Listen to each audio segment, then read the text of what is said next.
Today, we're diving deep into one of the most complex, most formidable figures in all of Irish mythology, the Morrigan.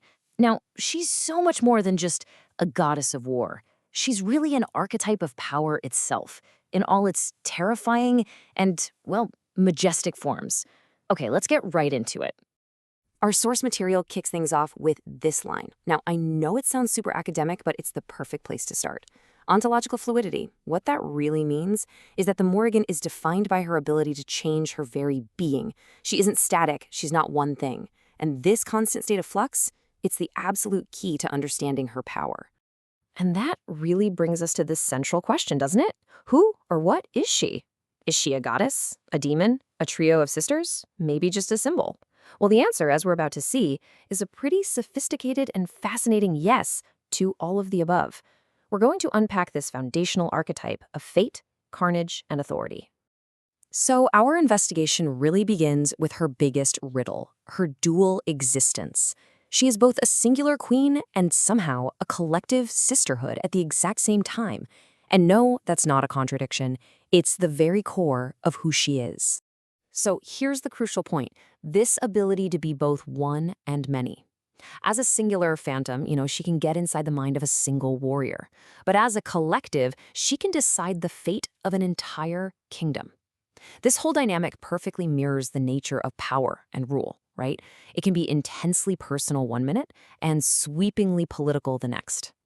Let's move on to our first major clue, and it's one that's been hiding in plain sight this whole time, right inside her name. See, the etymology of the Morrigan isn't simple at all. It tells a story of cultural evolution and reveals this fundamental tension in who she is. Her name can be read in two completely different ways, all depending on which linguistic root you trace it back to. One interpretation points to this primal psychological terror. The other, it points to grand political authority. You got phantom versus greatness. Let's break that down a bit more. Okay, so check this out. The Old Irish root mor is directly related to the Anglo-Saxon word mare, as in nightmare. This is the phantom queen, a spirit of death and pure dread. But later on, in Middle Irish, the name gets connected to mor, which means great.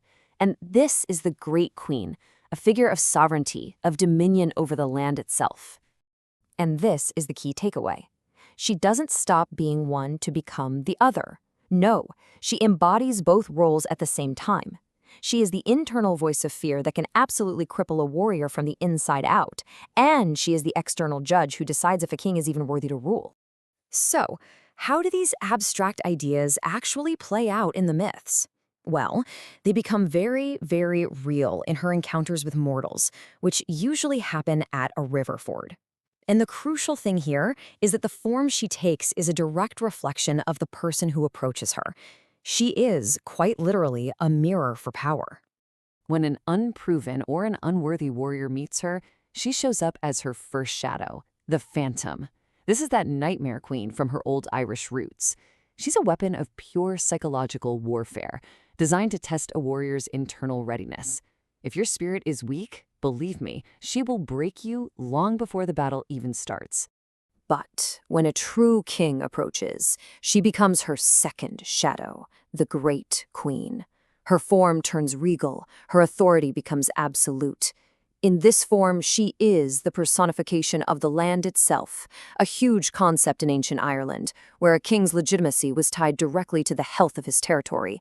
She's there to test his external right to rule. So the bottom line is that her shapeshifting is never, ever random. It has a very precise function. She is a sovereignty validator.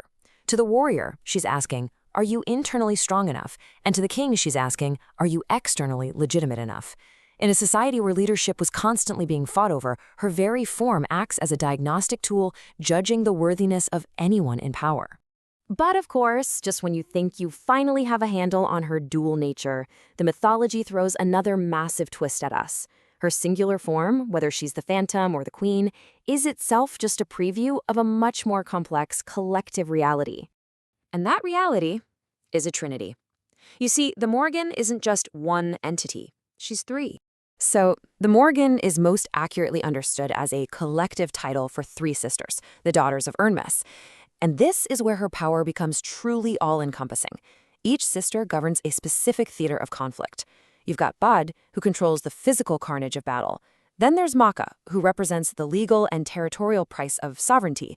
And finally, Nemen, who wields psychological terror. Her scream alone could drive entire armies to madness. So, how do we put all this together? The Phantom, the Great Queen, the three sisters. It seems contradictory, right? But it all unites into a single, totalizing archetype. Let's synthesize everything we've looked at. Her power really rests on three pillars. First, there's psychological dominance, as the Phantom, targeting the individual's mind. Second, sovereignty validation, as the Great Queen, testing the legitimacy of the ruler. And third, functional totality, through the sisterhood, which lets her manage every single aspect of conflict, physical, legal, and psychological, all at once. And this brings us to her ultimate role.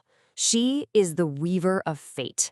A single entity that can split into three specialized aspects to manage every single strand of conflict and power. She is the title and the individual, the one and the many, the shadow and the substance. Which leaves us with a final, pretty provocative question that the Morrigan forces us to ask. What really is the true nature of power?